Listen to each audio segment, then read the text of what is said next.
God. Oh, I have so much to do. Well, think about that.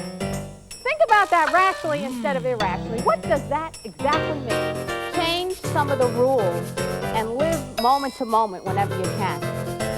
Celebrate life right now.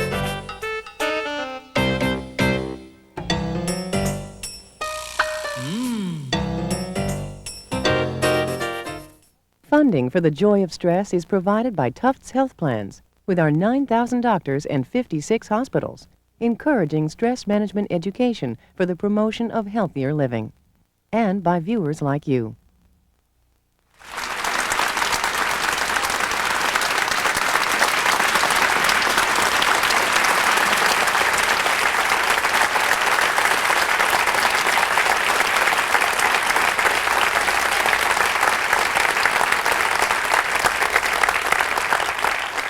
Thank you very much, and welcome to the Joy of Stress.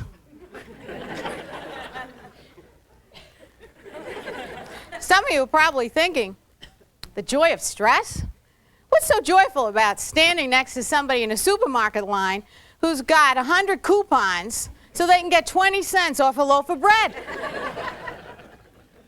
What's joyful about being in traffic with somebody who failed driver's ed? And what about this person I live with who just won't study their relationship dictionary? How about the kids who fail to get to the bus every morning? I just don't know what to do. It's terrible. But we may have some answers here today because, you know, stress is positive or negative depending on how you look at it. And each and every one of us has within ourselves the power to decide how to interpret stressful events. We can do it with humor, we can do it with wisdom, sometimes we can use some compassion, sometimes we can use patience, and sometimes we can just accept the situation for what it is. But I think we ought to start right here with a little evaluation just to see how everybody in the audience is doing. How many of you have been stressed for the past week? Raise your hand. How about for the past month? How about for the past year? 10 years? Anybody a lifer? All right, now, I used to be quite calm, but then all of a sudden, because I don't include myself in this, I became menopausal. Anybody here menopausal? Some of the men are raising their hand.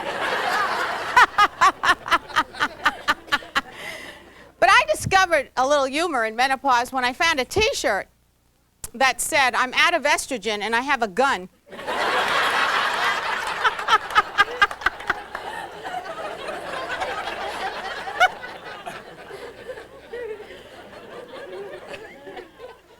Now, let me ask you this other question about stress, because some people perceive this as a stressor. How many of you haven't had enough sex lately?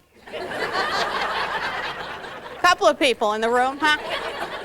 Well, you know, I just a little aside about this. You might want this information. You know why a lot of people are stressed about sex now? It's because they don't have time, and they don't have the ability to fit it into their schedule. So they're exhausted and tired, and there's no time for sex. And how do I know this? Well, this has now reached sort of an epidemic, and Oprah Winfrey had a show on this, and she had several tired couples on one afternoon. And she had a psychiatrist on to help the tired couples, you know, the study of the id by the odd. And what the psychiatrist told the tired couples was to put it in their organizer, which I thought was quite spontaneous and delightful. So now on Friday night, you have another job.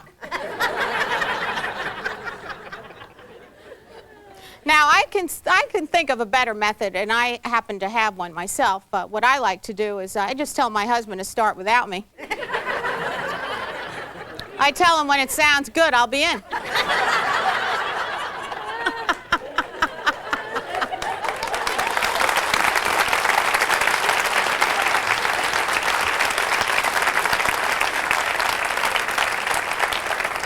might want to put that in your schedule. Now, if you haven't noticed already, there seems to really be a lot of catastrophizing and awfulizing in our society. Have all of you noticed that?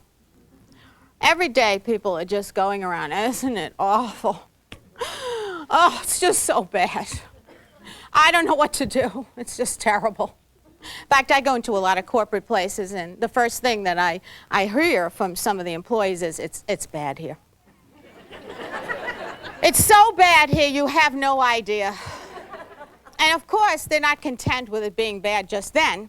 They want to predict more for later. So they'll say, it's going to get much worse. And I say, well, that's true, and it'll probably get better when you leave.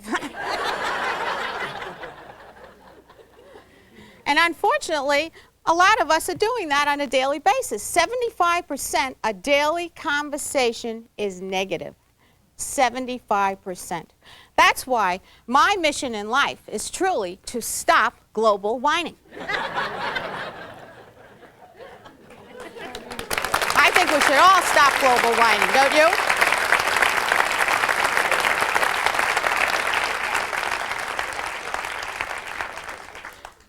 How many of you have started whining when you notice the weather? Something you have no control over. Oh, it's raining. Now I'm going to have to struggle with that. God only knows. Probably accidents. Going to be terrible. It's going to take me much longer to get there than normal. And of course, you turn on the radio in the car, and do they leave you alone? No, they tell you what's happening in the tunnel, beyond the tunnel, even in the next planet. Isn't that true? Now, why do we need to know that information? Kids get up in the morning, they say, hey, it's raining. Let me go jump in the puddles. I can't wait to jump in the puddles. But, well, I'm going to get wet. Isn't that sad? Then how many of you look in the mirror?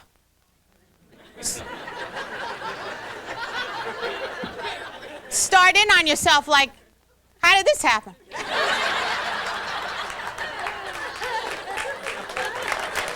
How did this happen?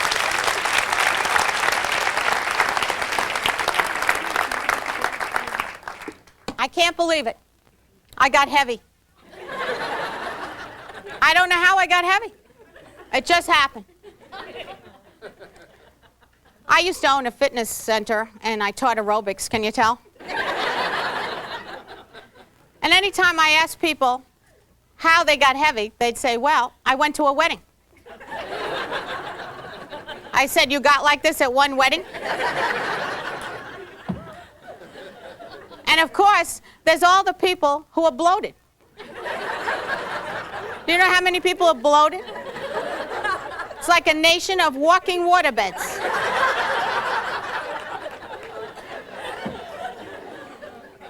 So now it's raining, and you're bloated. And of course, you're probably tired. Because this is another thing. I'm so tired. I'm so tired. I'm so tired. Now, what do we expect after we say that 7 times? Have you ever seen anybody walking down the street going, I'm so tired? No, that's not the way it is. You obviously start to feel how you think. And for most of us, I think we like to feel bad. I'm beginning to think there's a misery gene. What do you think? I truly think there's a misery gene because a lot of us keep sharing how awful we feel. I want you to consider how often in your lifetime or even this week, let's just take this week, you have told somebody that you have a headache. Oh, I have such a headache. My head is killing me. And then, of course, we want to increase it because we're not satisfied with one headache. We want to tell people that we have several headaches. In fact, I get them every day now. And my back is killing me most of the time. My back always hurts. And my stomach, oh, I can't take it. No matter what I eat, it bothers my stomach. Why is it that Valium and Tagamet are the most widely sold drugs in the country? Because you don't go to a doctor and he says, hey, laugh it up. You'll feel better in no time. No, we want to take pills. Well, that's all well and good when they're necessary, but we probably could change that. And then, how many of you tell people that you haven't even been able to go to the bathroom today? See, we want to make sure that the suffering is rampant and total. Oh, I just don't even have the opportunity to pee.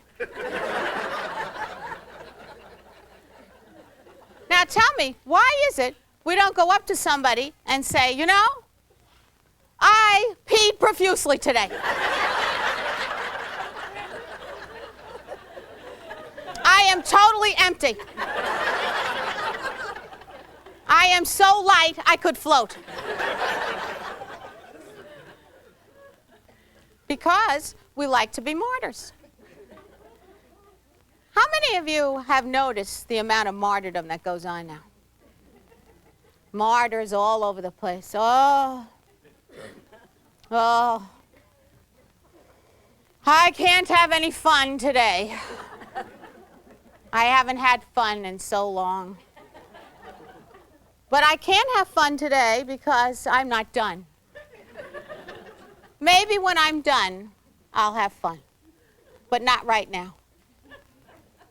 It's funny, I come from an Italian family, Sicilian, and my grandmother had the whole thing together on martyrdom. She used to wear black in case somebody died.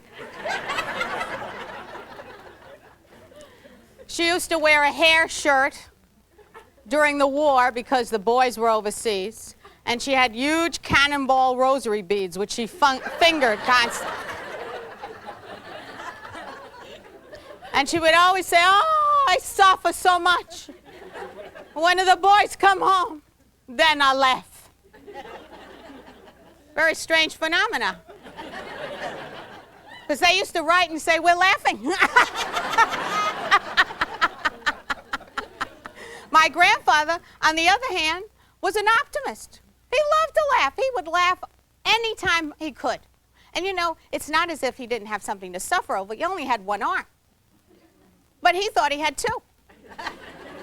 Anytime anybody was having a bad time, he'd go up to them and say, you're having trouble because you only have two hands. I'm going to have to help you because I have one. Eternal optimist. And you know what they've discovered? That optimists actually live longer. Pessimists are accurate, but they don't live as long.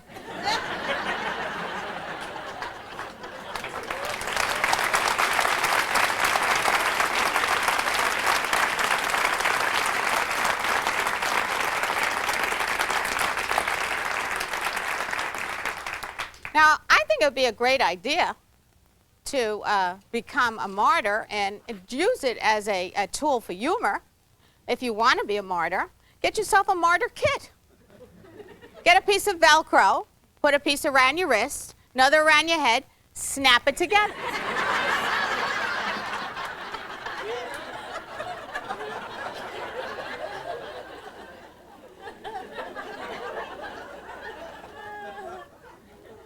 Then you can go around telling everybody, oh, nobody cares. And you know what? They don't. And see, there's a lot to be a martyr about today, too, because I forgot to include something. We can't even enjoy things today. Can you enjoy things without being reported? When's the last time you ate down and sat down at a meal and you just ate and drooled all over yourself and went, oh, delightful. Now there's somebody there saying, how many grams are you having? How many grams?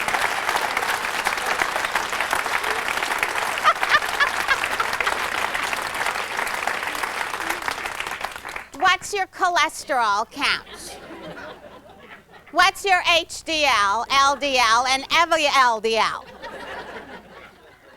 This is what people talk about now when they're at parties. Now, I think it's wonderful to know these statistics, and I believe in eating well so you can extend your life for however long you can do it.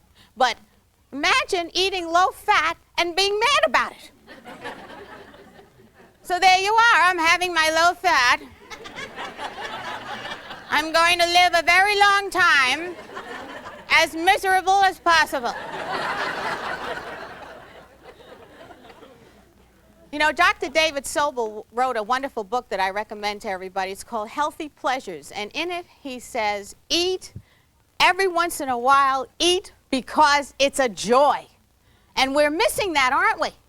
We go home. Do you ever smell anything when you go home anymore? What do you smell when you go home? The microwave?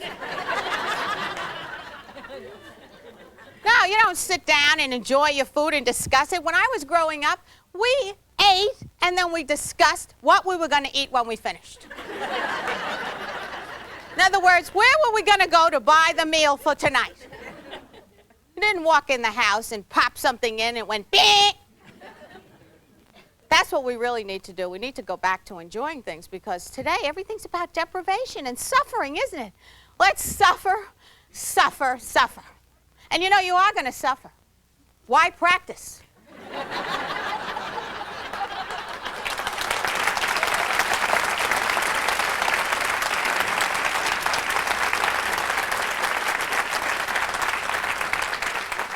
And you know, you actually start to look like you think. If you're suffering a lot and you're squeezing a lot, you know, there's a lot of people squeezing, not only suffering, they're squeezing. These are the people who are in charge of everything, who want everything done, and who are just caught up in themselves and their titles. You know, I'm in charge, I'm in charge. I'm in charge of everything. I'm here to take over the universe. I'm director of the universe. You know, it doesn't even matter if they're in charge of anything. There are people who are in charge of folding towels who do the same thing. No one folds the towels like I do. Well, who cares? There's a name for that. It's called anal retention. You start to look like you're holding quarters between your cheeks. Some people look like they're holding dimes. And you know what? We may get the opportunity here to drop some change. Dropping the quarter is the ultimate aha. Instead of, oh, no. And see, we all want to shift from, oh, no, to aha. We want to get it before it gets us, don't we? Leo Buscaglia knew a lot about this. He used to go up to people and say, how do you feel? People would say, fine. He'd say, why don't you tell your face?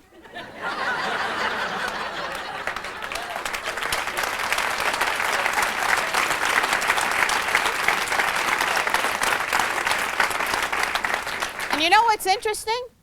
They've actually done research on facial expressions. Dr. Robert Zients has been studying this for years, and he's discovered that how you look ultimately makes you feel a certain way. And that's why there's such great importance to looking, changing, and sort of feeding into the emotion that you might want to have. He actually found that even pretending to feel a certain way gets you there. It's called fake it till you make it. So I'd like all of you in the audience to try a few faces right now. I want you to put on your grumpiest look. Try a grumpy look. How does that feel? And this is actually the way most people look when they're walking around. If you see somebody like that, you think that's okay. That's the way it's supposed to be. In fact, there are workshops on how to handle people like this. How to deal with difficult people. If you see somebody that's like this, you think, they're strange. So let's all try it, everybody. Big toothy grin. Now, how do you feel? Feel better, don't you? Because your mind is saying, I think we're happy. I think we're happy.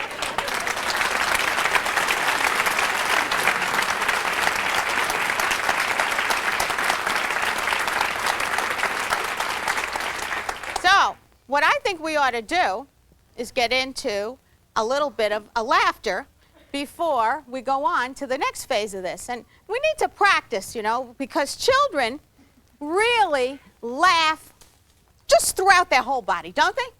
Don't they just crack up? That's a real guffaw, isn't it?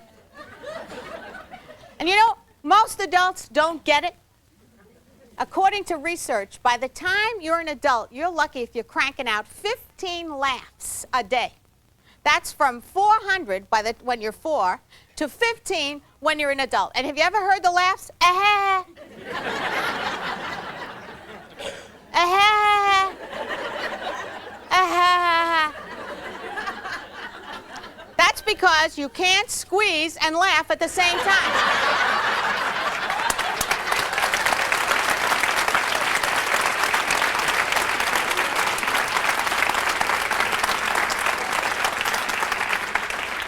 Now, what I'd like to do with all of you is show you what a belly laugh looks like and feels like. So we're going to do the preliminary work, and then when we come back, we're going to go through the entire guffaw.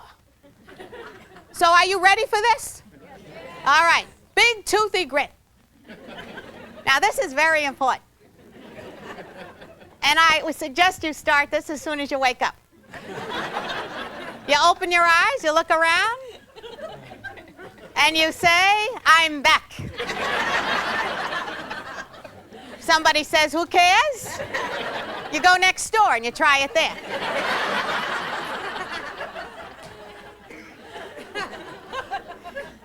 Now, I've teased you a little bit about the laugh, haven't I? And I got you giggling a little bit. And so what we're going to do now is we're going to take a little break, and we're going to come back, and we're going to continue our little laugh when we return.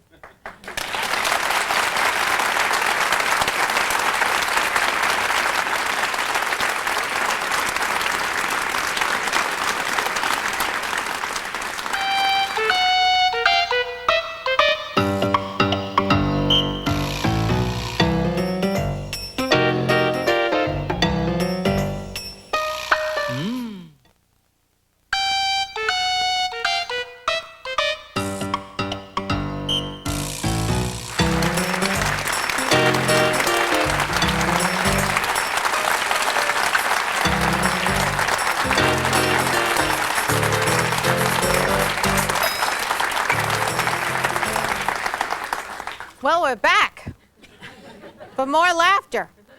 Did any of you have to call people you don't like in between? Just so you could suffer for a few minutes? Well, I think we're going to go back to our laugh and sort of recap it so we can get through the whole thing.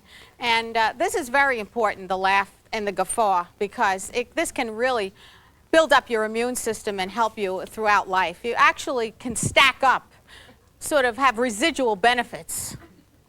Well, Norman Cousins used this to help heal himself of something called ankylosing spondylitis, and that took me forever to even say. And he found that when he laughed for 2 hours, he didn't have to take pain medication for quite some time. So let's all try this. Are you ready? Here we go. Big toothy grin. Now remember, it has to be wide and toothy. Now I want you to show your molars. If you don't have any, show your gums. And we need everybody to do this, including the men. Sometimes men have a little bit of a problem getting involved and looking a little silly in front of each other. You know that routine. That's why they never ask for directions.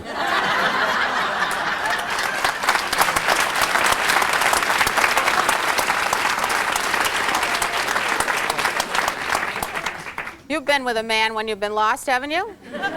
You say, where are we? They say, we're almost there. Well, why don't you ask that person? Well, what does he know? Well, he knows where you are.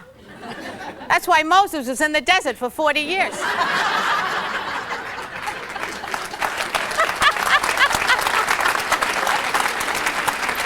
he had had a woman with him, she would have asked the burning bush. They would have been out of there. So now we have everybody involved, don't we? We did our big toothy grin. Now open your eyes. This makes you look alert. Now raise your eyebrows. This makes you look tall and thin. That's your new low-fat face. Now everybody, reach down and grab hold of your belly. Keeping in mind that you must take ownership of whatever you've created. If you fed it, it's yours. Now, some people are lucky. They have different sections they can hang on to. So just decide which layer you want to hang on to. Now, if you don't have enough of your own, hang on to the person next to you.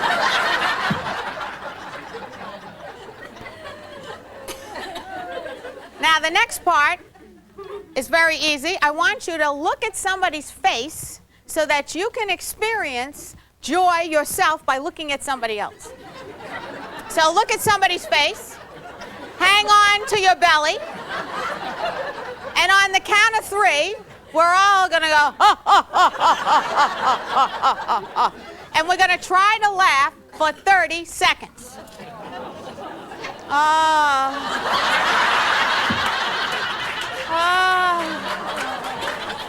I don't know if I can handle that much joy. Well, see if you can handle it anyway. You ready? Here we go. On the count of 3. 1, 2, 3.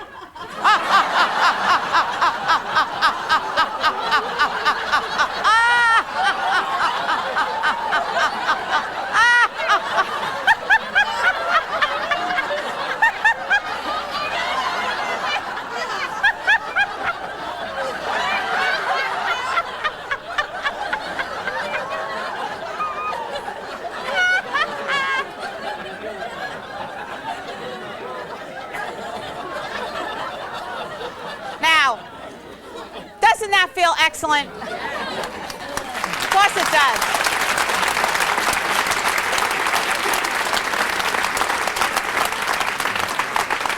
But see, I prove my point every time when I express a desire to do this with adults in my workshops.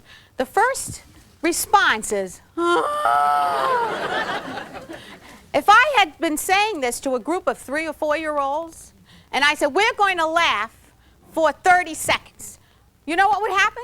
Practically the whole group would go, I could do it for much longer. But see, the adult in us, because we've grown to get to the point where we don't have time to enjoy ourselves. I mean, I may have fun someday. That's too long. 30 seconds is too long.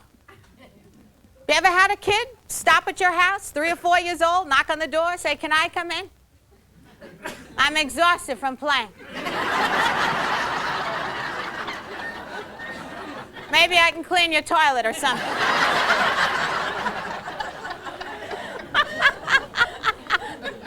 We even had some people time it. They were timing it to see how long. Wanted to make sure it didn't go too long. And there's wonderful benefits to laughter. There really are. You ought to have a humor room in your house. You ought to have one in the place you work at. You should have a joy gang. A jollyologist. Well, when people play along the way, they actually increase productivity, don't they? Because you stop watching the clock. You stop saying, is it time for my break? Is it Friday yet? Maybe Sunday I'll enjoy myself. But I don't have too much time. Maybe when I go on a trip, but they don't pay me enough. When I get the money, the pitiful substance, I'll go someplace I don't like, and I'll be unhappy there. And then you die. Your family gets your money, and they go on a trip.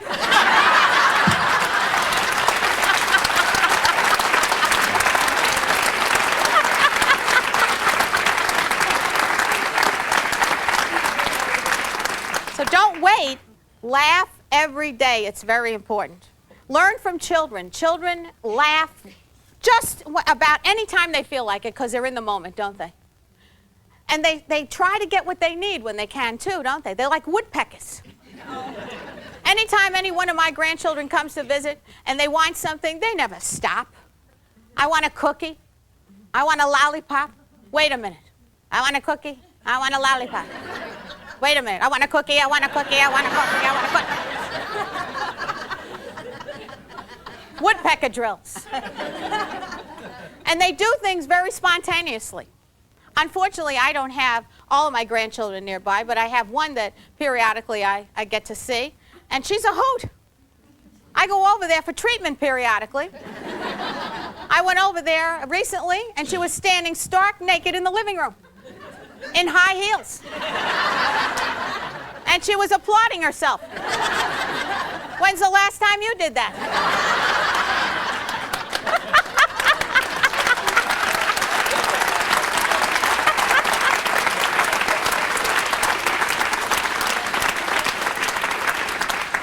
I decided I was going to try that because I loved it. And I like to sort of do these things to my husband because he's much more conservative than I am. So I greeted him one night, stark naked, in wingtips. And the first thing he said is, "What are the neighbors going to think?" I said, "I don't know. I haven't shown them yet."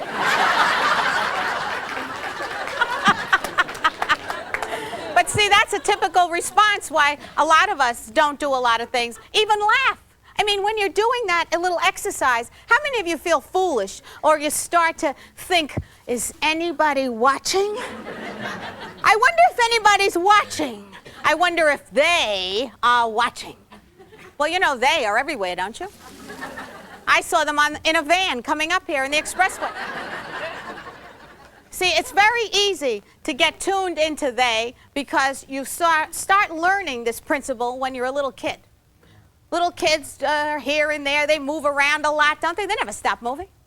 They make funny faces. But by the time you're 3, you're given 350,000 no's. Stop it. Sit down. Be quiet.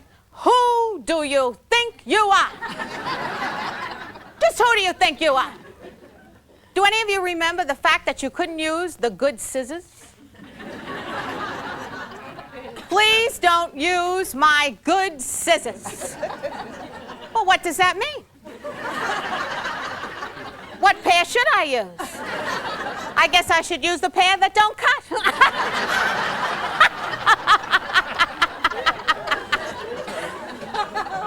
Well, you start to internalize that information, don't you?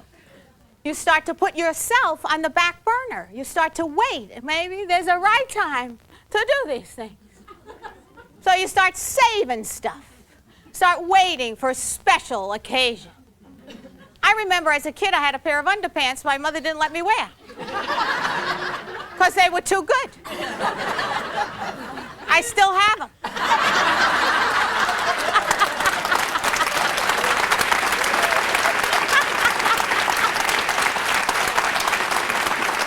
They just don't fit anymore. That's the whole point, is it? To keep them new so they stay in the drawer? You get to have an observance once in a while. How many of you have good dishes? Nobody can sit at the table and use the good dishes, especially the family. The family doesn't deserve these things. They get to eat off the chip china. Drink it out of the jelly glasses. Then when people you don't know come over, you say, "Hey, come on in. You can eat off these dishes. We don't know who you are, but it's fine."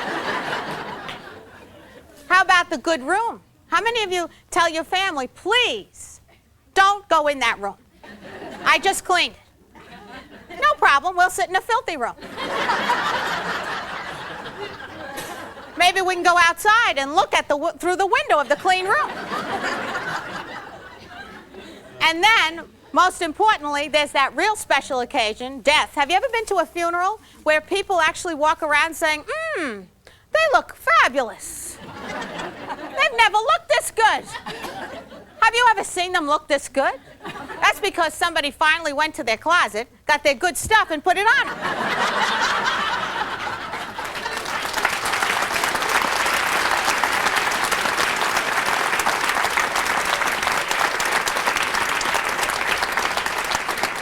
Finally, a special occasion.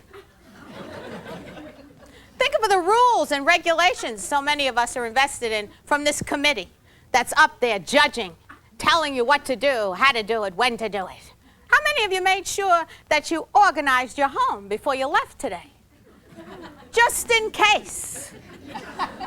One of the things my mother always said to me is, you never know. I don't know what you don't know, but you never know. So, of course, you have to make your bed, because you never know. What if somebody stops by? What if the bed checkers come over? So you go through your whole life with this fear that people you have never met might come over your house and check your beds. And you tell people, I'm not going out. I didn't finish the bed. I had some people in a workshop once who told me they could never leave their house until they did all the dishes. I said, take them with you. Put them in the car. Then they'll never find them.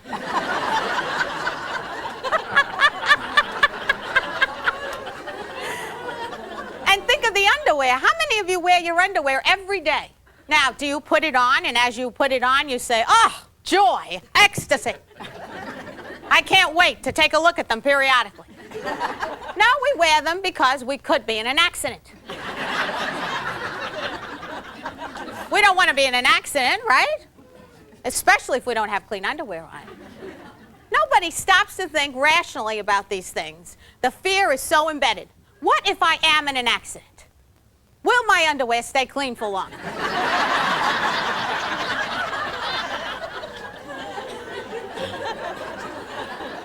And see, this is at the root of a lot of our irrationality, and irrationality is what causes upsetness. And upsetness is what causes anxiety, and anxiety often leads to depression, and then, bingo, no humor. So I would say, take a look at your committee. Who's on it? See your mind like a big bus. Put your committee on board and take them for a ride. Look in the mirror in the morning and say, I'm driving the bus. I don't think I'll wear underpants, and I'm not making my bed either.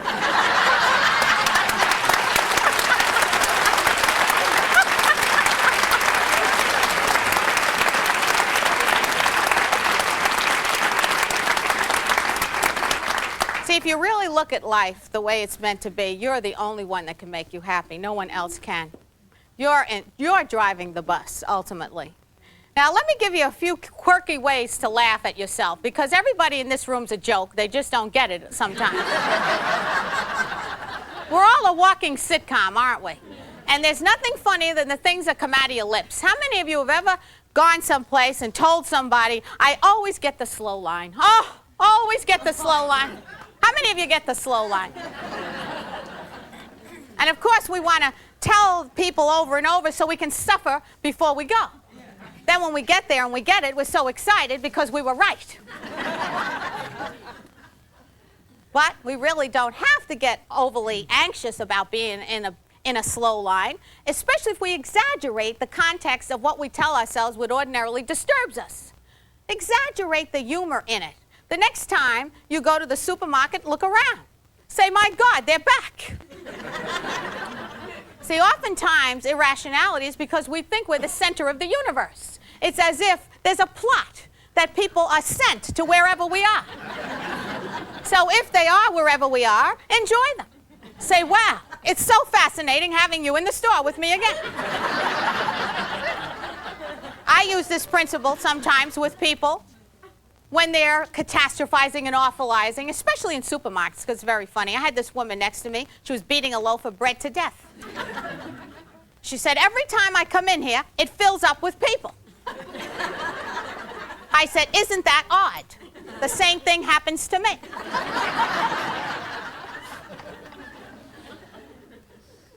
She said, something's going on.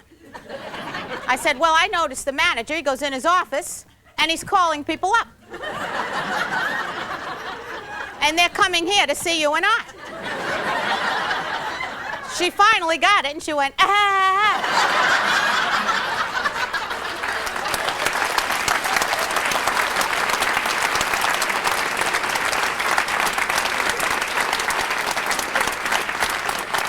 She dropped her quarter right in the aisle. Now, a few humorous ways of seeing stress a little differently. Remember, we said wit and wisdom. I would suggest you get yourself a pair of these. Use them when you're driving through traffic, especially when you have to merge. People don't let you in, put them on. I've done it many times, and they often go, come on in.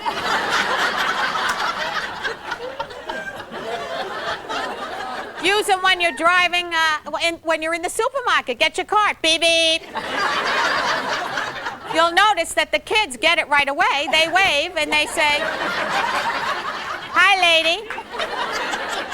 You can hear the parents, don't talk to that woman. More importantly, use them on yourself. Look in the mirror every day and say, how serious is this?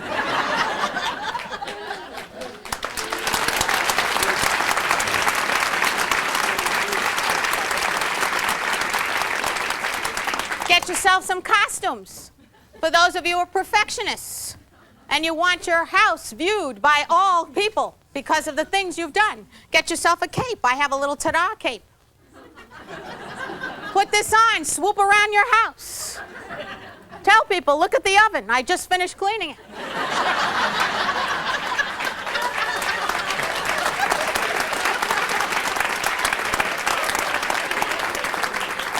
Swoop around your workplace. Tell people it's a good thing I'm here. I don't know what would happen if I wasn't in. If you like to be in charge and you're really in control and you love everybody to know it, get yourself one of these. Put this on. Walk around your workplace. I'm in charge of everything. I'm not even going to the bathroom. I can't leave my desk. Try it at home if you're having an argument with a loved one. This is what I love to do. I put the hat on, I go out in the yard, and I stand there. My husband always says, get in the house. I just fold my arms and say, did I win?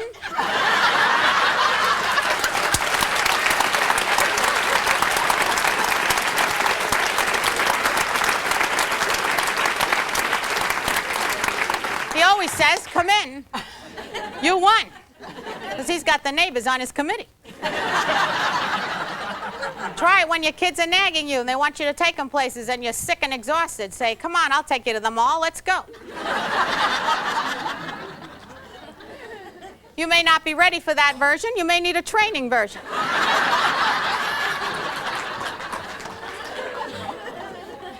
And for those of you who are martyrs, I'm sure there's some of you out there, you probably want to get yourself one of these so you can be as helpful as possible without doing a thing for yourself. You know me, I'm always there. I'm almost dead, but it doesn't matter. Someday when I'm gone, they'll know how really good I was. Yes, and then they'll sell you dishes.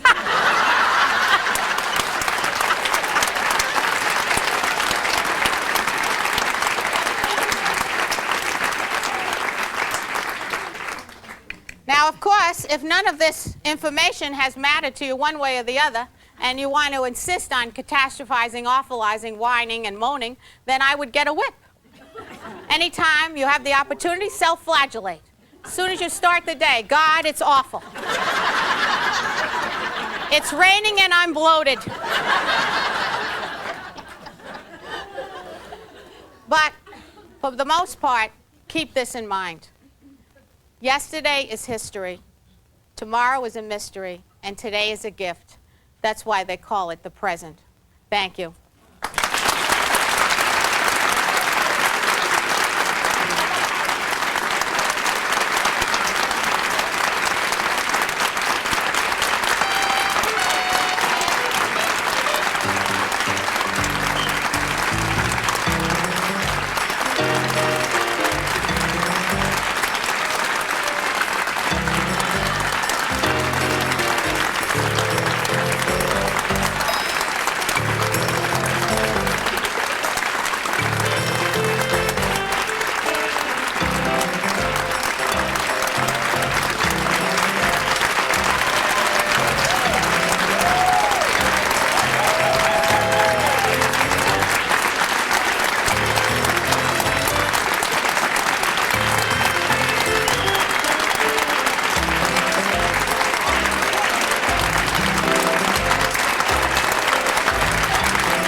a production of WGBH, Boston.